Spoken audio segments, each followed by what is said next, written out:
Merci d'être avec nous sur Al24 News au sommaire de l'actualité de ce mercredi 12 février. Le bilan de l'agression génocidaire sioniste contre la bande de Gaza s'alourdit à 48 222 martyrs, 111 674 blessés depuis le 7 octobre 2023.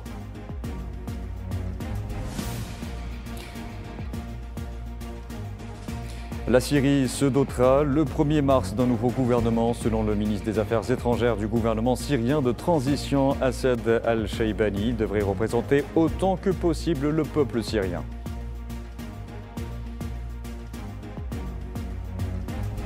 Le ministre algérien des Affaires étrangères, Ahmed Attaf, appelle à l'unification des rangs à l'ouverture des travaux de la 46e session ordinaire du Conseil exécutif de l'Union africaine à Addis Abeba.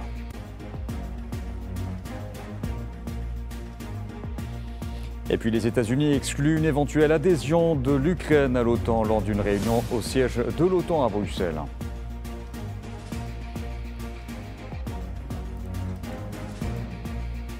Bonsoir à tous. Le bilan de l'agression génocidaire sioniste contre la bande de Gaza, ça s'est encore alourdi à 48 222 martyrs et 111 674 blessés depuis le 7 octobre 2023.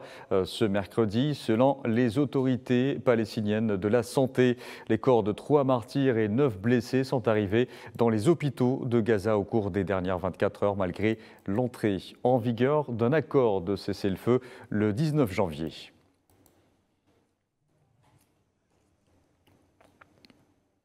Et l'organisation humanitaire Médecins sans frontières, MSF, a déclaré que le système de santé dans le nord de Gaza a été réduit en cendres, malgré un appel appelant plutôt à garantir une fourniture constante et sûre de l'aide humanitaire aux personnes qui en ont besoin. Les équipes de MSF ont pu se rendre dans le nord de Gaza pour évaluer les besoins médicaux et humanitaires.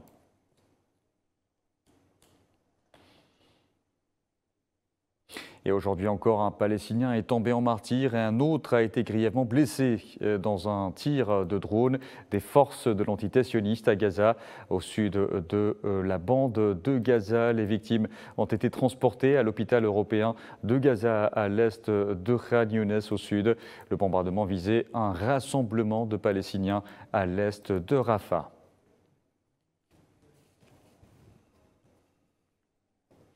Et pendant ce temps, et malgré l'opposition de l'Égypte et de la Jordanie, l'administration américaine campe sur ses positions quant à une éventuelle déportation des Palestiniens de Gaza dans ces deux pays, sous peine de suspendre l'aide américaine. Safouane Ben Sabri. De l'Occident à l'Extrême-Orient, le plan de Donald Trump d'évacuer Gaza semble mettre tout le monde d'accord. Refus catégorique à l'international. La pression pèse désormais sur l'Égypte et la Jordanie, sollicitées pour accueillir les déplacés gazaouis. En déplacement à Washington, le roi de Jordanie a refusé de façon diplomatique le plan de Trump. En échange, il propose d'accueillir 2000 enfants palestiniens dans les hôpitaux jordaniens. À défaut d'accepter d'accueillir la population gazaoui, l'Égypte et la Jordanie pourraient voir l'aide militaire et économique américaine disparaître. L'aide américaine à l'Égypte s'élève à 2,1 milliards de dollars, dont 815 millions en assistance économique. Pour la Jordanie, le montant s'élève à 1,4 milliard de dollars, soit la deuxième plus importante après celle accordée à l'entité sioniste. Un choix cornélien se pose aux deux pays, qui risquent de perdre les soutiens économiques et politiques de Washington. À peine élu, Donald Trump avait signé un décret de gel de l'aide américaine pour une durée de 90 jours. L'aide avait été gelée pour tous les pays, mis à part l'Égypte et l'entité sioniste, des alliés des États-Unis dans la région. Malgré une dépendance limitée de la Jordanie et de l'Égypte, Le Caire et Amman maintiennent leur position. Reconstruction de Gaza, oui, mais sans déplacer les Palestiniens. Une position qui a par ailleurs bénéficié d'un soutien uni de la Ligue arabe. Et la Chine a exprimé ce mercredi son opposition au déplacement forcé de la population de Gaza et souligné que celle-ci appartenait aux Palestiniens et faisait partie intégrante du territoire palestinien. Cela est venu en réponse au plan contesté du président américain Donald Trump, selon lequel les États-Unis prendraient le contrôle de Gaza.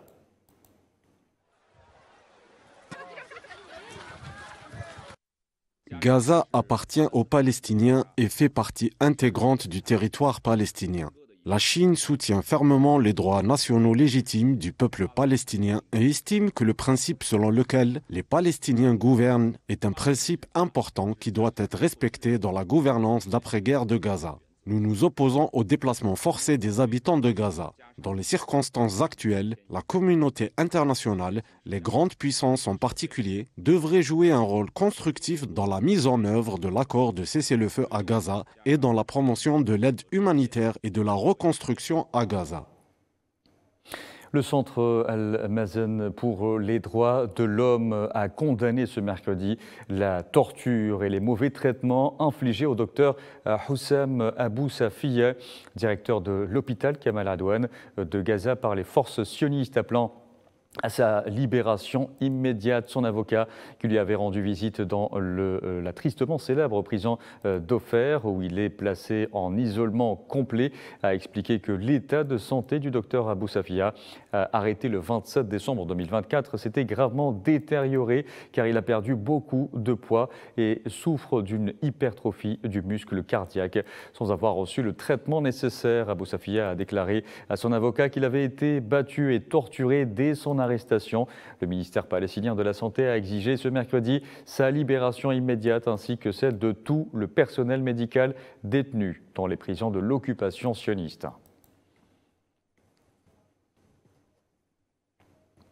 Les forces de l'occupation sioniste ont ordonné ce mercredi aux habitants du camp de Nor Shems en Cisjordanie occupée de l'évacuer immédiatement en utilisant des haut-parleurs de la mosquée du camp dans un contexte d'escalade sur le terrain. Les forces de l'occupation ont pris d'assaut la mosquée du quartier Al-Ayada dans le camp et déployé leurs véhicules et des patrouilles à pied aux entrées du camp et de ces quartiers au milieu de tirs nourris de balles réelles et de bombes assourdissantes pour semer la peur et la panique parmi les résidents.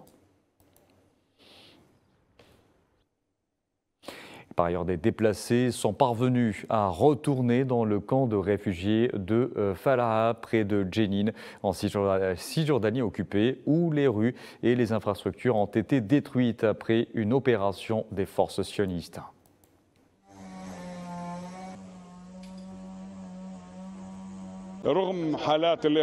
Bien qu'ils nous terrorisent, nous tuent, nous attaquent et exercent des pressions sur nous, nous avons refusé de partir et avons été attaqués en conséquence. Mais nous avons insisté pour rester. Leur plan est de déplacer et d'expulser de force le peuple palestinien. Si nous partions simplement ou avec facilité, nous accomplirons alors l'objectif de l'occupation israélienne et de Trump, le diable de ces temps cruels.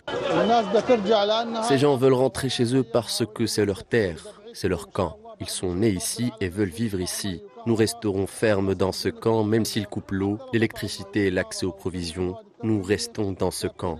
Les gens veulent retourner à leurs racines, ils ont grandi dans ce camp. La situation est très difficile, les infrastructures ont été détruites, toutes les rues ont été complètement creusées. Il n'y a ni eau, ni électricité, ni service téléphonique. Tout a été détruit. C'est un génocide. Ils commettent un génocide dans le camp de réfugiés de Falaha. Nous sommes revenus même si nous devrons rester chez nous sans nourriture, sans eau, sans électricité, sans téléphone. Tout le monde est de retour. Dans ce même contexte, des dizaines de colons sionistes ont pris d'assaut ce mercredi l'esplanade de la mosquée Al-Aqsa dans la ville occupée d'Al-Quds, escortés par les forces de l'occupation sioniste. Les colons se sont introduits par groupes successifs dans l'enceinte de la mosquée, ont mené des marches provocatrices dans ses cours et effectué des rituels talmudiques.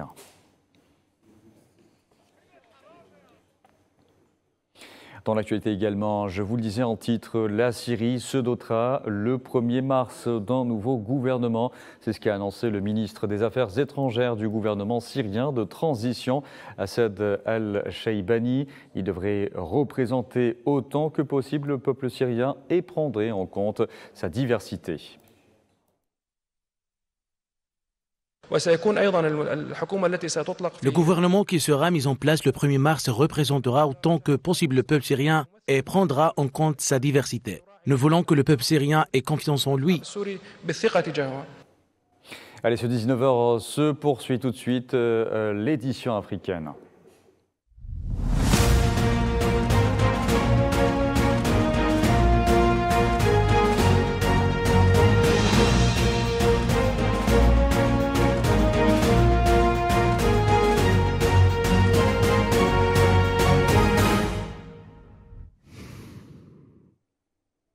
Et je vous en parlais en titre, les travaux de la 46e session ordinaire du Conseil exécutif de l'Union africaine ont débuté ce mercredi à Addis Abeba avec la participation du ministre d'État algérien, ministre des Affaires étrangères, de la communauté nationale à l'étranger et des Affaires africaines, Ahmed Attaf. Les ministres africains des Affaires étrangères doivent débattre lors de cette session qui se tient en prélude du sommet de l'Union africaine prévu les 15 et 16 février, des questions relatives au renouvellement de la composante des différentes instances de l'organisation continentale, avec à leur tête la Commission de l'Union africaine et le Conseil de paix et de sécurité, ainsi que plusieurs questions liées à la paix, à la sécurité et au développement en Afrique.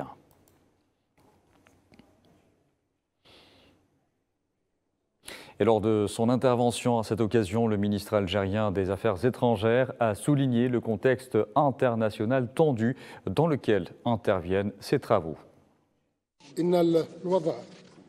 La situation délicate et dangereuse que traversent les relations internationales à l'heure actuelle nous oblige, comme c'est le cas pour d'autres, à accélérer nos efforts par les meilleurs moyens possibles afin de préserver nos intérêts communs. Cela se déroule dans un contexte international tendu, sans le moindre égard pour les principes et les valeurs et sans aucun respect des constantes et du droit international sur lesquels reposent les relations internationales.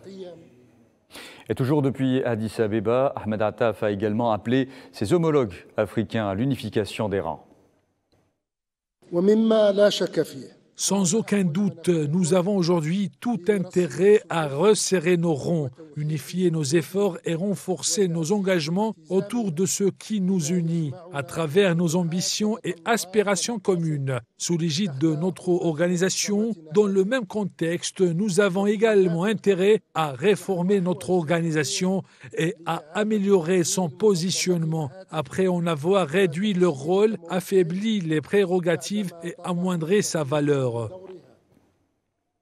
Les relations algéro-omanaises à l'honneur dans ce journal. Une délégation de haut niveau du sultanat d'Oman se trouve à Alger au menu réception par le président algérien, réunion de travail ou encore rencontre bilatérale. Les deux pays entendent insuffler une dynamique nouvelle à la coopération bilatérale n'excluant aucun secteur tout en partageant une convergence de vues sur les principaux dossiers internationaux. Mohamed Walid Ben Chaban. La coopération algéro-omanaise a connu ces dernières années un essor significatif porté par une volonté partagée de renforcer les relations bilatérales dans divers secteurs stratégiques. Les échanges diplomatiques entre les deux pays se sont intensifiés, traduisant une dynamique proactive en faveur d'un partenariat élargi. Cette approche vise à approfondir la collaboration politique et à explorer de nouveaux domaines d'intérêt commun, consolidant ainsi les liens historiques entre Alger et Mascate. L'Algérie et le sultanat d'Oman adoptent des positions convergentes sur les grandes questions arabes et internationales, notamment la cause palestinienne, favorisant le dialogue et les solutions politiques. Ils défendent une diplomatie axée sur la paix et le règlement pacifique des conflits. La coopération économique entre l'Algérie et Oman se renforce avec une diversification des échanges commerciaux et des investissements illustrant le dynamisme de leur partenariat. Les opérateurs omanais manifestent une réelle volonté d'investir en Algérie dans plusieurs domaines. Le président du Conseil d'investissement omanais a notamment exprimé son intérêt pour l'industrie pharmaceutique et l'industrie agricole. Le même opérateur a enregistré son projet auprès de l'Agence algérienne de promotion de l'investissement la semaine dernière, en vue d'implanter une usine de montage de véhicules. L'Algérie, qui mise sur l'industrialisation et l'activité des investissements étrangers, accueille favorablement les initiatives économiques omanaises. En appliquant les résolutions de la visite d'État effectuée par le président de la République au sultanat d'Oman, une feuille de route a été élaborée et est en cours d'exécution. Parmi les points essentiels abordés figure l'investissement dans le haut niveau algérien, notamment dans l'agriculture saharienne qui dispose de capacités considérables. De son côté, le sultanat d'Oman, en quête de nouvelles opportunités d'investissement dans le cadre de sa stratégie de diversification économique, voit en l'Algérie un partenaire stratégique de premier plan en Afrique du Nord. Notre visite en Algérie nous permettra d'étudier l'expérience algérienne en matière de réhabilitation des terres agricoles dans les régions sahariennes, que nous considérons comme prometteuses. Il existe une grande similitude environnementale entre l'Algérie et Oman, d'autant qu'Oman compte de nombreuses régions sahariennes. Grâce à une vision commune et une volonté politique affirmée, l'Algérie et Oman œuvrent à consolider un partenariat stratégique porté par une ambition partagée d'unir leurs efforts pour relever les défis de l'avenir. Les Algériens commémorant demain le 65e anniversaire des premières explosions nucléaires menées par les autorités coloniales françaises dans le sud algérien, un acte qui restera gravé à jamais dans l'histoire comme un crime contre l'humanité commis avec préméditation, engageant une responsabilité juridique pour un crime imprescriptible. Asma Laïd.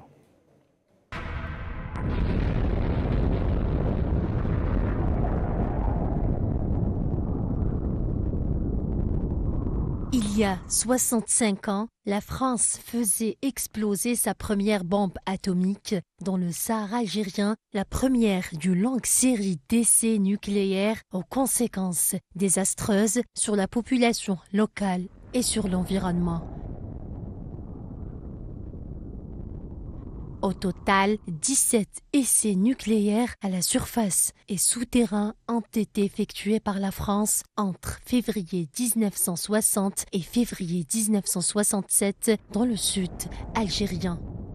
Le dossier de ce crime infâme commis par l'État français il y a 6 décennies connaît d'importants développements. Récemment, la demande de l'Algérie visant à engager la responsabilité française dans l'élimination des résidus désastreux de ces explosions nucléaires a été inscrite de manière explicite dans la législation environnementale nationale en vue de consolider les droits des générations actuelles et futures. Cette démarche s'est concrétisée à travers un texte de loi relatif à la gestion, au contrôle et à l'élimination des déchets adopté par le Conseil de la Nation en janvier dernier.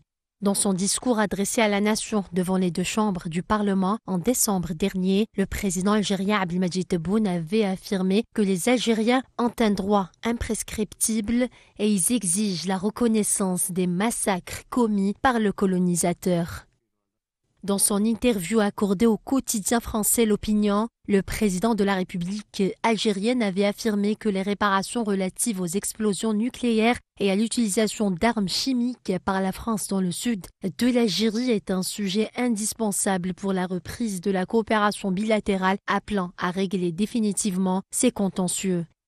Dans une interview accordée à Al24 News, Benjamin Stora, historien, a souligné qu'il avait abordé cette question parmi ses préconisations dans le rapport qu'il avait remis à Emmanuel Macron en 2021, c'est-à-dire le fait que la France a procédé à de nombreux essais nucléaires avant et après l'indépendance de l'Algérie.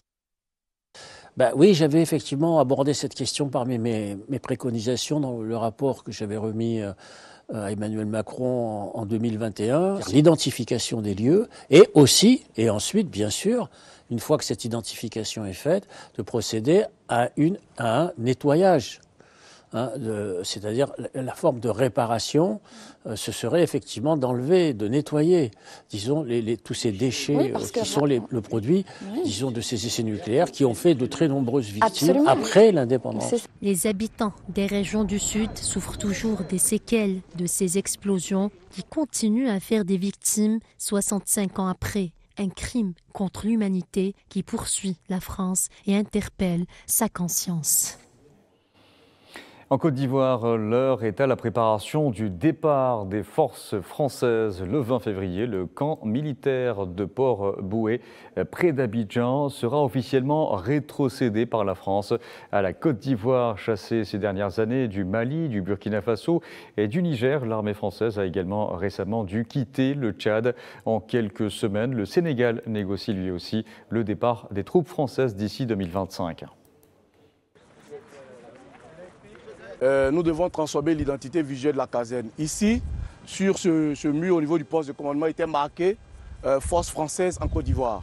Ces écritures ont été retirées simplement et à la longue portera poste de commandement l'attaquant général du corps d'armée, Ouattara Touba Dakin. Et toujours à propos de la sécurité en Afrique, le ministre russe des Affaires étrangères, Sergueï Lavrov, a rencontré ce mercredi son homologue soudanais, Ali Youssef, pour des entretiens à Moscou. Lavrov a notamment indiqué que la Russie espérait voir la situation revenir à la normale le plus rapidement possible au Soudan.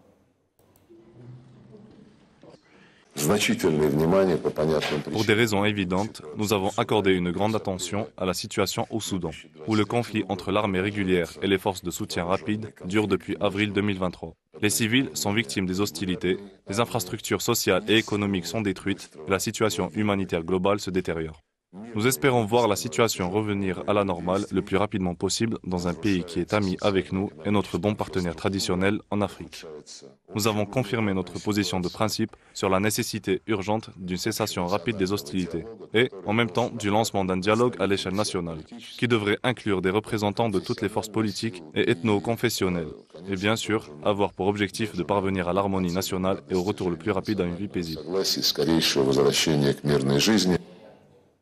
Je vous disais en titre, les États-Unis ont exclu une éventuelle adhésion de l'Ukraine à l'OTAN. Lors d'une réunion au siège de l'OTAN à Bruxelles, le secrétaire à la défense des États-Unis a affirmé que cela n'était pas réaliste dans le cadre d'un accord de paix avec la Russie. Hossein Jouadi. Suite à l'ouverture d'une réunion au siège de l'OTAN à Bruxelles, le secrétaire américain à la défense, Pete Hegseth, rencontre les membres de l'OTAN pour accentuer la pression sur les alliés européens de Washington concernant le financement de l'Alliance et l'Ukraine. Pete Hegseth a déclaré pendant cette réunion qu'une adhésion de l'Ukraine à l'OTAN n'était pas réaliste. Les États-Unis pensent que l'adhésion de l'Ukraine à l'OTAN soit un résultat réaliste d'un arrangement négocié. Au contraire, toute garantie de sécurité doit être soutenue par des troupes européennes et non européennes compétentes. Si ces troupes sont déployées en tant que soldats de la paix en Ukraine à un moment donné, elles devraient l'être dans le cadre d'une mission non OTAN et ne devraient pas être couvertes par l'article 5. NATO mission, and they should not be covered under Article 5.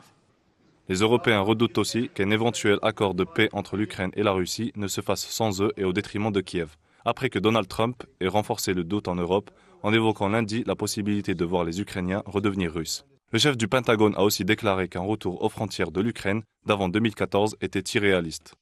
We will only end this devastating war. Nous ne mettrons fin à cette guerre dévastatrice et n'établirons une paix durable qu'en associant les forces des alliés à une évaluation réaliste du champ de bataille. Nous voulons, comme vous, une Ukraine souveraine et prospère. Mais nous devons commencer par reconnaître que revenir aux frontières de l'Ukraine d'avant 2014 est un objectif irréaliste. Poursuivre cet objectif illusoire ne fera que prolonger la guerre et causer davantage de souffrance. Chasing this illusionary goal will only prolong the war and cause more suffering. La guerre entre la Russie et l'Ukraine pourrait bien connaître son épilogue après les dernières interventions du nouveau gouvernement américain et d'un début de contact entre Moscou et Washington après la libération d'un ressortissant russe détenu aux États-Unis en échange de la libération d'un ancien diplomate américain. Et dans ce contexte, le secrétaire général de l'Alliance transatlantique, Mark Rutte, a appelé les pays européens de l'OTAN à dépenser beaucoup plus pour leur défense. In 2024, NATO allies in Europe and Canada. En 2024, les alliés de l'OTAN en Europe et au Canada ont investi 485 milliards de dollars américains dans la défense, soit une augmentation de près de 20% par rapport à 2023, les 2/3 des alliés consacrant au moins 2% de leur PIB à la défense. Je m'attends à ce qu'un nombre encore plus important d'alliés atteignent et dans de nombreux cas dépassent l'objectif en 2025. Nous constatons donc des progrès substantiels. Mais nous devons faire beaucoup plus pour disposer de ce dont nous avons besoin pour dissuader et défendre. Allez, restez avec nous pour la suite de ce 19h pour retrouver tout de suite notre invité du soir.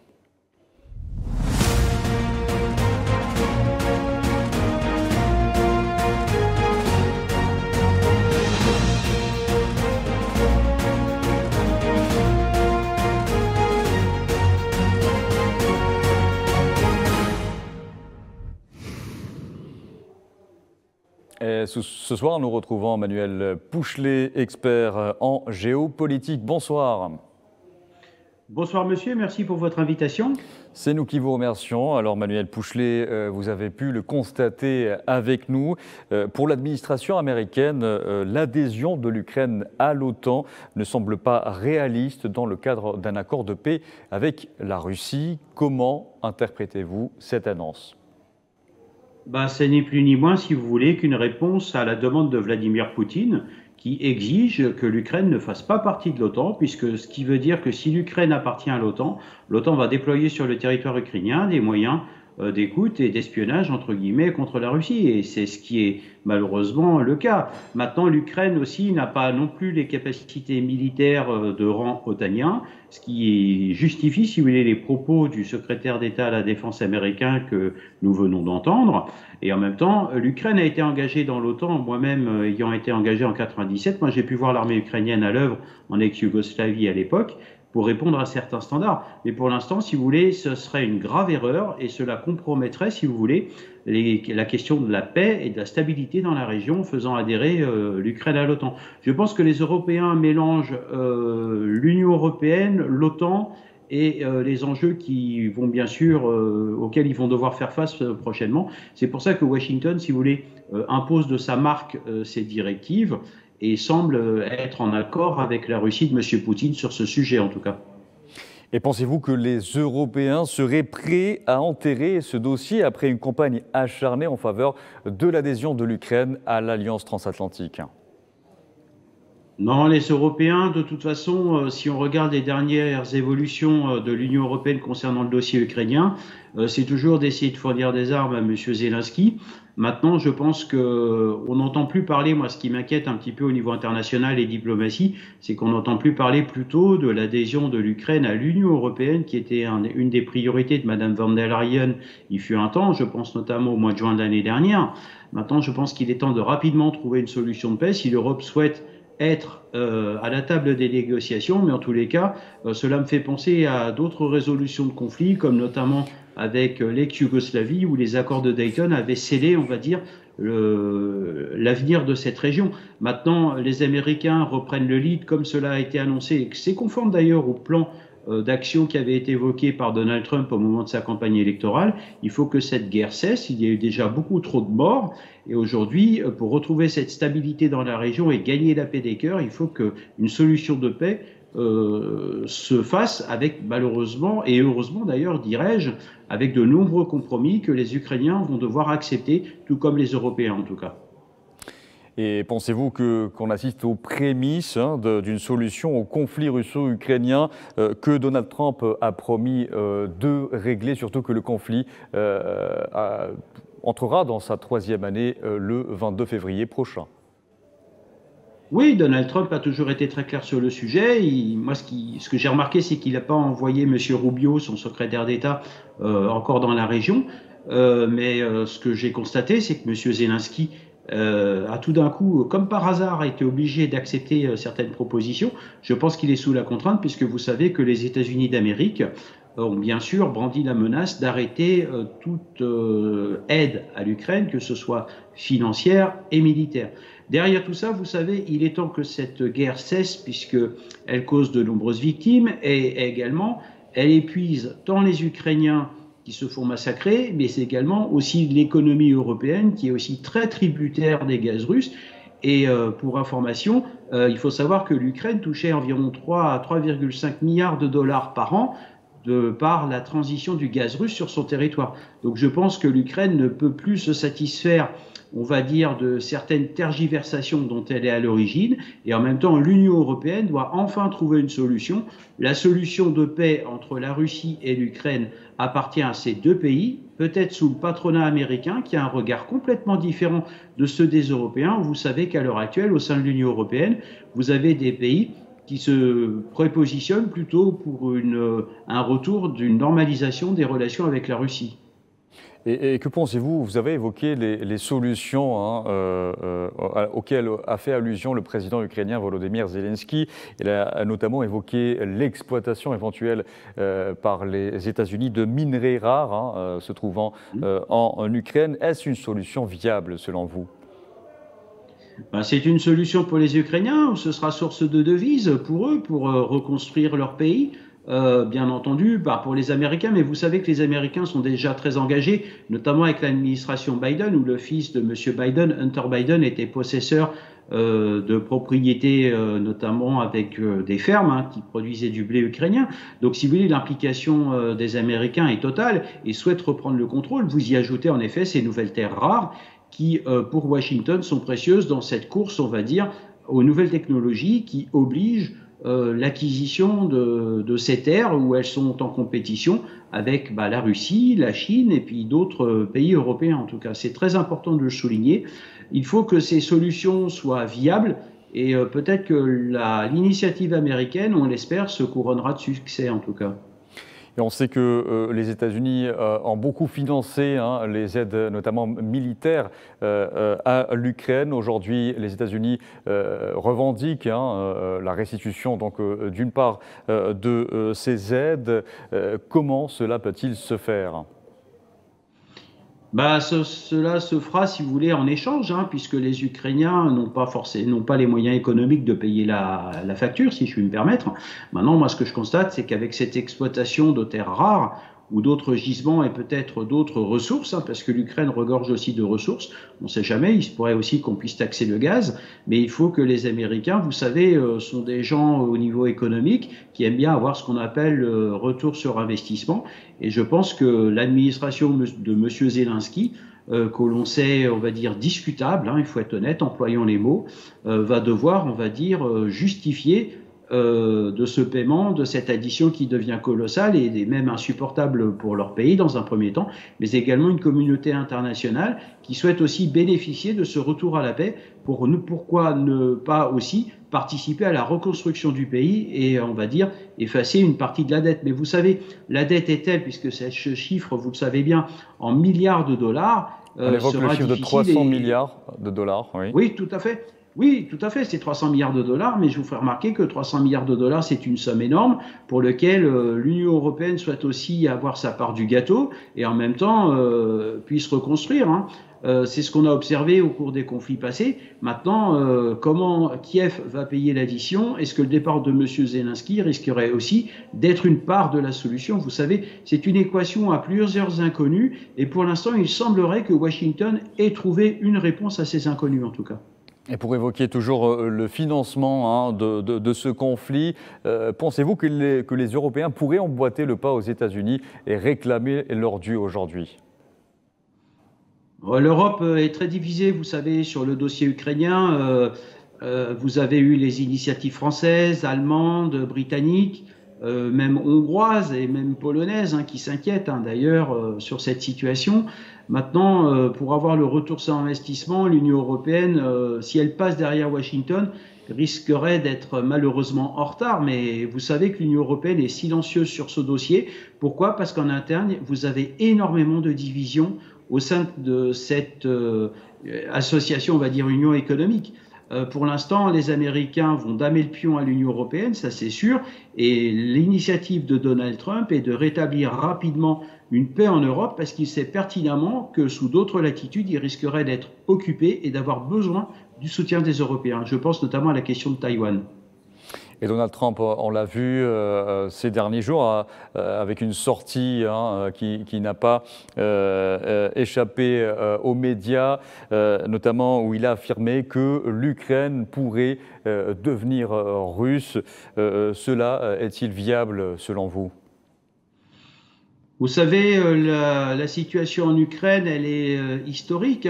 Il faut savoir, quand vous remontez l'histoire du pays, il y a aussi eu déjà des dominances de l'Ukraine sur la Russie, etc. Maintenant, on a aussi affaire à l'histoire concernant ce pays. Maintenant, que l'Ukraine devienne russe, ce serait particulièrement difficile, notamment quand vous savez ce qui s'est passé en 1920 avec la famine qui avait été provoquée par le gouvernement soviétique de l'époque. Maintenant, ce serait difficile d'accepter pour les Ukrainiens de devenir russes. Ce serait intolérable et de toute façon, les territoires qui ont été conquis par la Russie sont maintenant considérés comme russes, mais je ne pense pas que M. Zelensky puisse reprendre le contrôle de ces territoires. Pourquoi? Parce que déjà, du temps de son gouvernement, ces minorités étaient déjà russes. Maintenant, il y a aussi d'autres dossiers. Je pense à la Moldavie, je pense à Odessa, où là aussi vous avez des minorités russes qui pourraient aussi se manifester. Fait bien que l'Ukraine n'aurait même plus un accès à la mer, si vous voulez. Donc je pense qu'il est temps de rapidement proposer ce plan, d'accepter ce plan, qui permettrait quand même à l'Ukraine de pouvoir continuer d'exister. Et vous savez, les propos de Donald Trump sont suffisamment tonitruants pour bousculer les codes, notamment les codes diplomatiques. Et je pense que lorsqu'il s'exprime, il pense directement ce qu'il dit. Et en général, il revient souvent un peu plus tard sur ses décisions ou ses déclarations. L'objectif, c'est de provoquer. C'est également un peu comme du poker, vous savez, mais face à lui, il y a la Russie, qui sont des joueurs d'échecs avec une obligation d'être stratège dans cette affaire, en tout cas. Et on le sait, Volodymyr Zelensky n'a pas exclu des négociations avec Moscou prochainement, en évoquant l'échange de territoires avec la partie russe. Cela pourrait-il faire partie de la solution au conflit ? Oui, de toute façon, les échanges de territoires sont toujours des solutions à des conflits. Après, on s'étonne, si vous voulez, de la durée des conflits, mais depuis la fin du XXe siècle et le début du XXIe siècle, tous les conflits jusqu'à présent dépassent 10 ans. Ce serait le premier conflit qui serait limité, entre guillemets, à 3 ans et demi, ce qui fait penser aux guerres du début du XXe siècle. Je pense à celle de 14-18 ou même de 39-45. Maintenant, M. Zelensky est contraint de négocier. M. Zelensky est contraint d'adopter des plans et c'est très important pour la Russie. Et d'ailleurs, M. Poutine a fait un geste d'ouverture en acceptant la négociation avec M. Zelensky, qui, je vous le rappelle, il y a encore quelques jours, se refusait à négocier avec lui puisqu'il était considéré comme illégitime. D'ailleurs, M. Zelensky, depuis le mois de mai, normalement, n'a plus de légitimité, mais vous voyez, il y a quand même un geste d'ouverture. Preuve en est que les diplomates et les discussions en coulisses portent leurs fruits, en tout cas. En parlant de territoire, le chef du Pentagone a affirmé également aujourd'hui qu'on ne pourrait pas revenir sur les frontières de 2014. Comment interprétez-vous cela, M. Pouchelet ?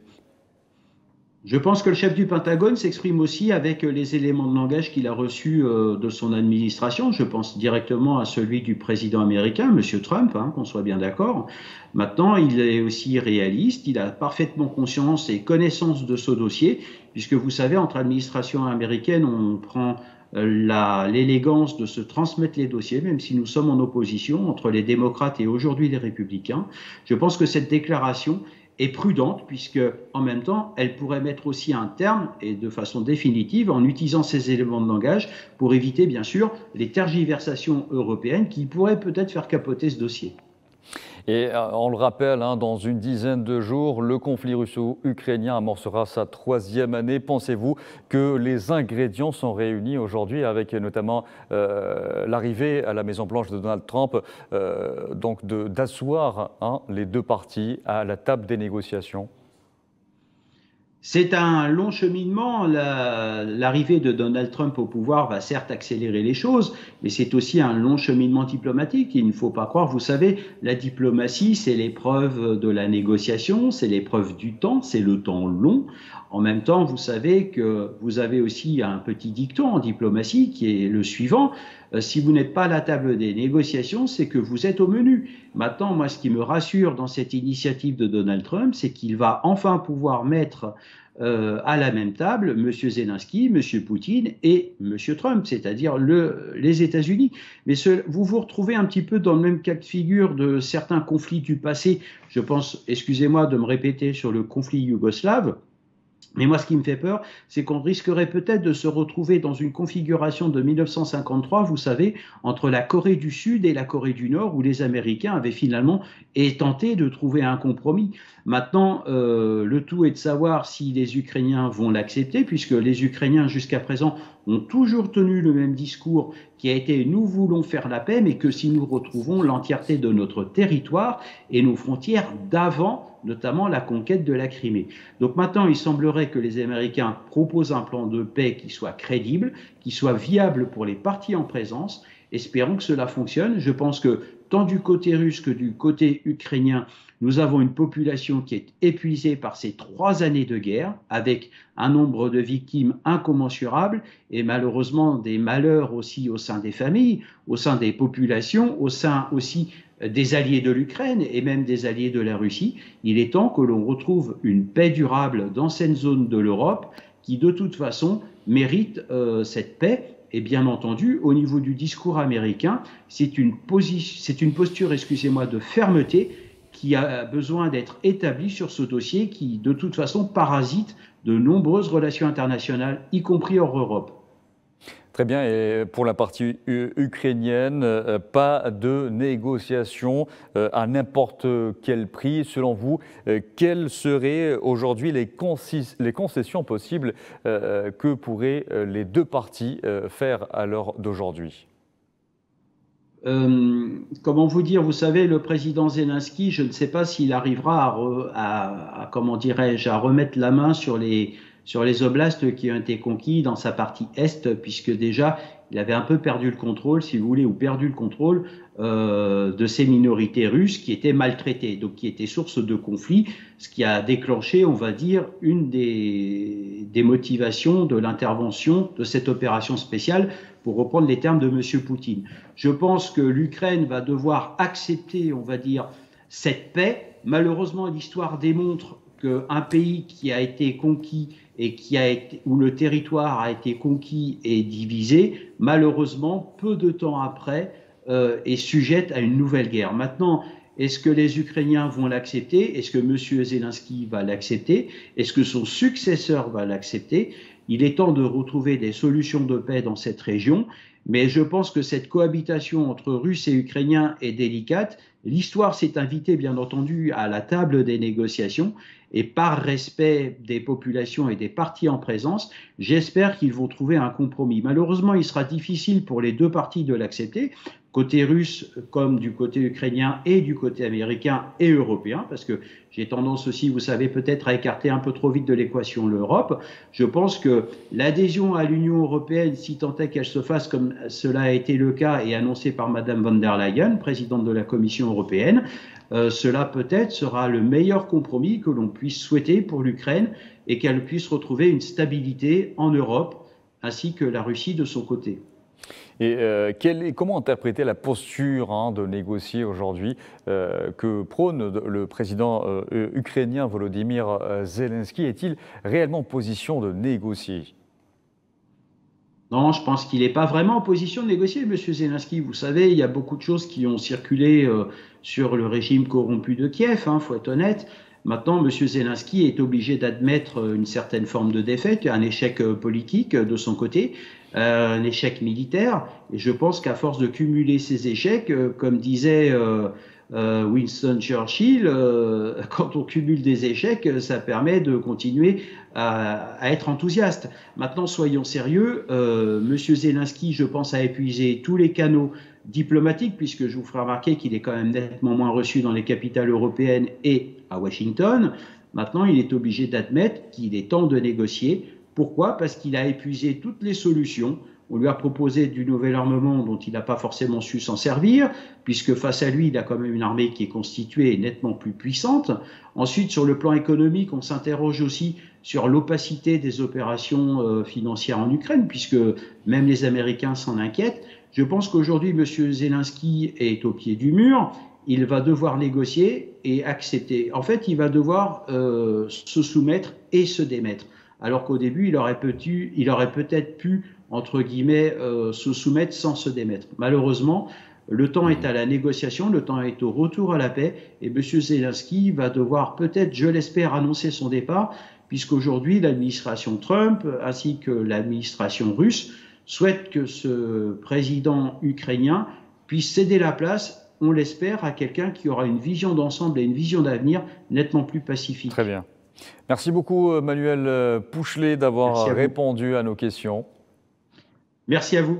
C'est nous qui vous remercions. Je rappelle que vous êtes expert en géopolitique. Pas d'exception. Le président américain a signé un décret fixant au 12 mars la date d'entrée en vigueur des nouveaux droits de douane de 25% sur l'acier et l'aluminium. Nouvelle étape dans la guerre commerciale de Donald Trump. Bruxelles a d'ores et déjà promis une réponse ferme. Mohamed Wali Ben Chaban. L'Union européenne a promis une réaction ferme face à la décision des États-Unis d'imposer un tarif douanier de 25% sur toutes les importations d'acier et d'aluminium à partir du 12 mars prochain, considérant cette mesure comme injustifiée et nuisible aux intérêts de ces entreprises. Unfortunately, tariffs came back. Malheureusement, les tarifs sont revenus pendant la nuit. Le président des États-Unis a signé une proclamation imposant des tarifs de 25% sur toutes les importations d'acier et d'aluminium aux États-Unis à partir du 12 mars prochain. Il a également annoncé des tarifs réciproques sur d'autres produits cette semaine. Nous regrettons profondément ces décisions et annonces. L'UE ne voit aucune justification à l'imposition de tarifs sur nos exportations, ce qui est économiquement contre-productif. Bruxelles se prépare à adopter des contre-mesures pour défendre ses industries et son économie. Si les États-Unis ne nous laissent pas d'autre choix, l'Union européenne réagira ensemble. En tant que plus grand marché du monde avec 450 millions de citoyens, nous avons la force de le faire. Mais j'espère que nous serons épargnés par la voie aberrante des tarifs douaniers et des contre-tarifs. Les guerres commerciales finissent toujours par coûter cher aux deux parties. Nous protégerons toujours nos intérêts face à des mesures injustifiées conformément à nos valeurs et le moment est arrivé et nous évaluons actuellement la portée des mesures annoncées pendant la nuit et réagirons de manière ferme et proportionnée avec des contre-mesures. La décision de Washington a suscité de vives réactions. En réponse à cette politique, l'UE envisage d'appliquer des mesures de rétorsion ciblées sur des produits emblématiques américains. Bruxelles entend également démontrer sa volonté de protéger ses intérêts sans pour autant entrer dans une guerre commerciale ouverte. Allez, direction la Roumanie, où le chef d'État par intérim, Ilie Boloyan, a officiellement pris ses fonctions ce mercredi, 2 jours après la démission du président sortant Klaus Iohannis. Après une décennie au pouvoir, Iohannis, âgé de 65 ans, a quitté le palais présidentiel de Bucarest à l'issue d'une cérémonie avec les honneurs militaires, souhaitant bonne chance à son successeur. En Chine, 6 personnes ont été tuées et plusieurs autres blessées dans l'incendie d'un bus survenu ce mercredi dans la province du Guangdong, dans le sud du pays. Une enquête plus approfondie est en cours.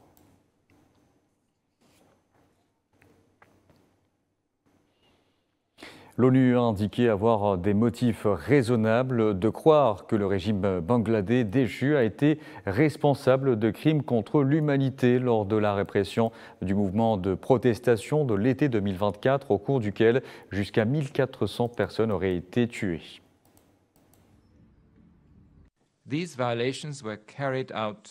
Ces violations ont été perpétrées avec la connaissance, la coordination et la direction des anciens dirigeants politiques et des hauts responsables de la sécurité, dans le but précis de réprimer les manifestations et de maintenir l'emprise de l'ancien gouvernement sur le pouvoir. Il s'agit notamment de centaines d'exécutions extrajudiciaires, d'arrestations et de détentions arbitraires à grande échelle, d'actes de torture et de mauvais traitements, notamment sur des enfants, ainsi que des violences sexistes. Dans l'actualité aussi, le gouvernement suédois a annoncé une série de mesures visant à renforcer la sécurité dans les écoles, une semaine après la pire fusillade de masse du pays dans un centre éducatif pour jeunes adultes à Örebro. Le nouveau chapitre sur la sécurité de la loi sur l'éducation rendra obligatoire pour les écoles la mise en place de plans et d'exercices d'urgence. Les directeurs d'école renforceront les mesures de sécurité pour se protéger contre les personnes non autorisées dans les écoles. Allez, petite escale en Irak avant de se quitter dans le village kurde de Dougoman. Les habitants et les bergers font revivre l'art ancestral du tissage de tapis.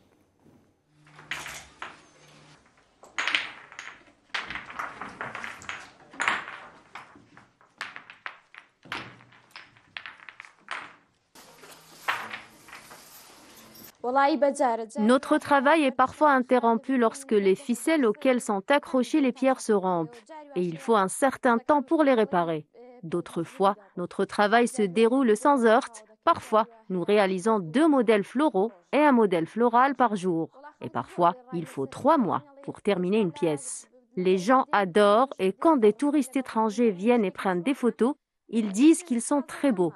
Il existe très peu d'autres villages qui les fabriquent comme nous. Ils les tissent sans motifs floraux ou ne les incrustent que très légèrement. Nous aimons utiliser la couleur rouge. Nous utilisons aussi d'autres couleurs, mais le rouge est celle qui s'accorde le mieux avec nos tentes.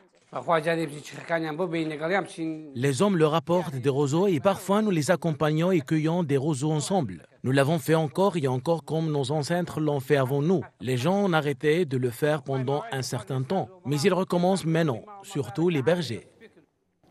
Voilà, on arrive à la fin de ce journal. Merci à vous de l'avoir suivi. Vous pouvez revoir ce programme sur le site d'Al24 News ou à travers les différentes plateformes en scannant le QR code qui s'affiche en bas de votre écran. Excellente soirée à tous.